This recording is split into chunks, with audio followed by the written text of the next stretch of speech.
In this video, I'm going to be teaching you how to set goals that you're actually going to achieve. Because you've set goals before, and just like all of us, you haven't actually hit them.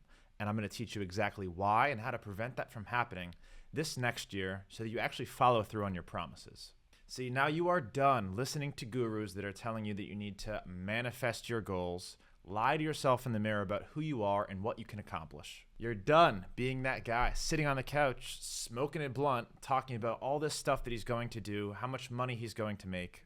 And in fact, I have a friend from high school. We all have a friend. Let's call him Mike. And year after year, Mike calls me around the time of New Year's and he says, Jay, I really want to leave my banking job. I need business advice. And he's all fired up about starting this new idea, starting this company with his friend, getting all this money.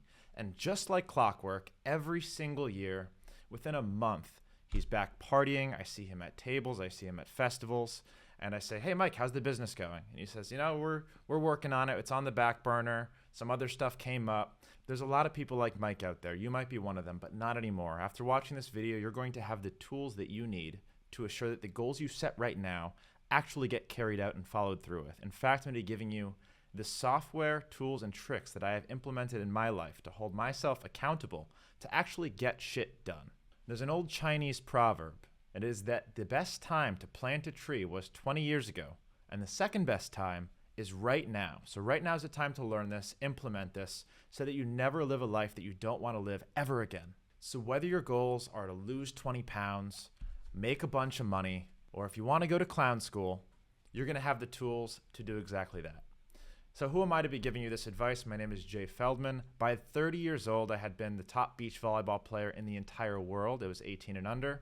I had graduated from medical school, did training as a family medicine doctor, and now I run a very large organization with over 50 plus employees. It's a marketing organization in St. Pete. We own a $3 million building that's just for us. So I know a little bit about goal setting and actually following through and accomplishing these goals. And if you're new to the channel, please be sure to subscribe, hit the bell notification so that you don't miss more value like this. And if you want a ton of value, I actually have a fun giveaway that I'm running, $11,000 worth of free business tools. It's down there in the show notes. You can grab those right now. All right, let's talk about goal setting. Here's the 6-step framework that you need to keep in mind when you're setting your goals. Follow this and I guarantee you're going to be successful no matter what. Write these down, put them on your wall, and if you ever need to refer back to them, they're right there. Okay, number 1 is you need to properly identify your value and priorities, and I promise this list gets a lot more fun as it goes along. But if you don't have a good why, you don't know why you're setting that goal and how important it actually is for you to achieve it, then you're not going to have any chance. For example, if you're an entrepreneur and you're not an athlete and your goal for some reason, because someone put this into your head, is that you need to get down to 5% body fat, but really that's not that important to you, there's no way that that goal is going to succeed. Your why isn't going to be strong enough. So make sure that your goals are aligned with your priorities, and it might be worth it to talk to somebody and have a really deep dive into what your priorities actually are. Your why needs to be aligned with your goals, and it needs to be powerful. The second thing that you need to consider is setting SMART goals. And SMART is an acronym you've probably heard of if you've been in the personal development space for a while, SMART. And that stands for specific, measurable, attainable, reliable, and time-bound. So this is the part of goal setting that I say needs to be specific. If you set whimsical numbers out into the future, I need to lose 20 pounds, or I need to make $1 million by next year, those aren't specific goals. The number is specific, but you need to outline exactly how you're going to get there and determine whether that goal is realistic. So actually write it out, SMART, and then make sure that you're crossing off all those bullets as you're setting your goals. Is this goal something that you can actually achieve? Because there is nothing worse than, say you're a school teacher and your goal is to make $1 million next year. Is that goal going to be attainable? Probably not. And then at the end of next year, you're looking back at your goals and you say, crap, I'm a failure. And then it gives you negative reinforcement and you're less likely to achieve that goal in the next year, whatever your next goal might be. Number 3 is you need a plan. There's a famous quote from a French woman named Antoinette, and that quote is, a goal without a plan is just a wish. This is the pot smoker who's sitting there talking all this crap about what he's going to do next year without anything to actually back it up. After a point, this becomes what we call in medicine delusions of grandeur. Someone who's talking all this stuff like they're going to accomplish something, but you know, as a bystander and as an outlooker and as a friend, that they're never actually going to get that done. You don't want to be that guy. So for every goal that you set, whether it's a weight loss goal, an academic goal, a financial goal, make sure you have a specific plan to back that up. And don't just have a plan, write down your plan. Outline every step that it's going to take to get from where you are now to where you need to be. It's really important in this step to outline every small step. If you do too big of gaps between steps, then you're looking at the finish line compared to where you are now, and it's scary, and it's hard to take the first step. It's really easy to take the first step if the first step is very close to where you are now. Small steps are not scary, big steps are very scary, so outline them as small as you possibly can. The fourth thing that you need to do is track your progress, always. If you don't measure it, you don't improve it. This goes back to the planning phase. As you have all those steps outlined, it's really easy to just go off and check them off, and it gives you a big win in your head. As long as you're checking things off, you're progressing, you're moving forward, you're building confidence, you're building positive momentum. You're going to continue to accomplish goals, cross things off your list, and eventually reach your final destination. I also want to take this one step further and say surround yourself with those goals and with those steps. Put whiteboards everywhere, print them out, put them on your walls. Tell your friends to hold you accountable. Number 5 is celebrate your wins. People get so caught up in the work, they don't have time to actually enjoy it and give themselves positive reinforcement. Positive reinforcement is real. It does exist. When you're training a dog and that dog does something that you want it to do, you give it a treat. And that dog is more likely to do it again and again because of positive reinforcement, dopamine being released in the brain. So checking off the box is one form of positive reinforcement, but another might be letting yourself do something that you enjoy. Take your friends to dinner, go see a movie, play a video game, whatever it is that you deeply enjoy that you are not doing because you're focused on your goal, allow yourself to do it as a reward for accomplishing one of those micro steps.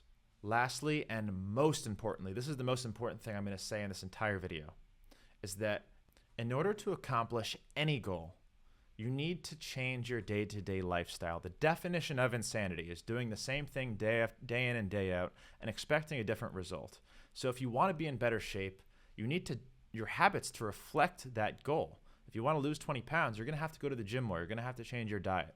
If you want to achieve a certain level of financial freedom, you're going to have to change your saving patterns. You're going to have to do something different in your day-to-day business activity. Maybe you have to work longer hours. Maybe you have to wake up earlier and work on a project. But whatever it is, you need to adjust your habits to meet your goals. A goal without a change in habits is not going to be successful. If you don't change your habits to meet that goal, you're not going to have a chance of doing it. In fact, I personally don't set numerical goals at all. I'm never going to say I want to gain 10 pounds. I'm never going to say I want to make $1 million. Instead, my goal is going to be that habit because I look at other successful people and I see what they're doing every single day, every morning. And if I want to reach that level of success, I need to implement that in my own life. So I look at what they're doing, I look at their habits, and I say, you know what? My goal is to make 20 minutes of meditation a day a habit. My goal is to make waking up at 6 a.m. and spending the first 2 hours of my day on a project a habit. My goal is to take up YouTube and make 3 pieces of content per week as a new habit. So if you want to take this to a whole other level, I would even say, and go as far as to say, scratch the goals completely and replace them with habits. So in 2023, 2024, whenever you're watching this video, what I want to accomplish is I want to meditate for 20 minutes every day. I want to go to the gym 5 times a week for 1 hour per day. Make your habits your goals. Stop using numbers and start using habits. All right, so that's all 6. Now here's some secrets that I use in my personal life so that I actually accomplish my goals, and that is follow through on my habits. So I have this here right next to me. One of my goals a couple of years ago was to start implementing going to the gym in the morning. It makes my day a lot longer, it makes it more productive, and I feel better throughout the day. But sometimes waking up and going to the gym is hard. I don't know if you've tried it. Not everybody's a morning person. Not everyone wants to jump out of bed and go lift weights, go run. I was one of those people. What I found is that if I leave a full thing of pre-workout next to my bed, already full, and I wake up and my Alexa tells me, Jay, stop being a B word, drink your pre-workout and go to the gym, I will automatically listen to her, well, it's my own voice, and I will chug my pre-workout, and I have no choice at that point but to go to the gym. The point I'm trying to make there isn't to tell you to leave pre-workout next to your bed, it's to set up your environment for success. Whatever that new habit might be, you need to figure out a way to implement that in your life and to trick your brain into doing that habit regardless of whether you want to or not. Another trick that I use to make sure that I actually get my stuff done is accountability. I have accountability groups. It's a Slack channel where me and my friends who are trying to accomplish the same habit, such as meditation, will hold each other accountable. You need to check in and say that you did it. And if you don't check in, you feel like a loser. There's some other really powerful forms of accountability out there. One that I'm going to mention is a website where it basically checks in with you. And if you don't do something, it donates money to an organization that you hate. I'm Jewish. I did this for about a year. I had this machine donating to a Nazi organization on autopilot if I did not follow through with my habit. Luckily, they didn't get a single dollar from me because I knew I didn't want them to have my money. I didn't want them to have any funds. So there's different creative ways that you can hold yourself accountable and create systems like that for yourself that you know are going to be foolproof for you specifically. All right, so that wraps up goal setting. Please watch other videos to become a better person, learn how to master yourself, your psyche, and become the most successful version of yourself that you possibly can. And if you found value in this, please subscribe. Please hit the bell notification so that you keep an edge over your friends, over your competition. And again, if you want that $11,000 worth of free business tools, please check the link down in the description. Thank you. See you in the next one.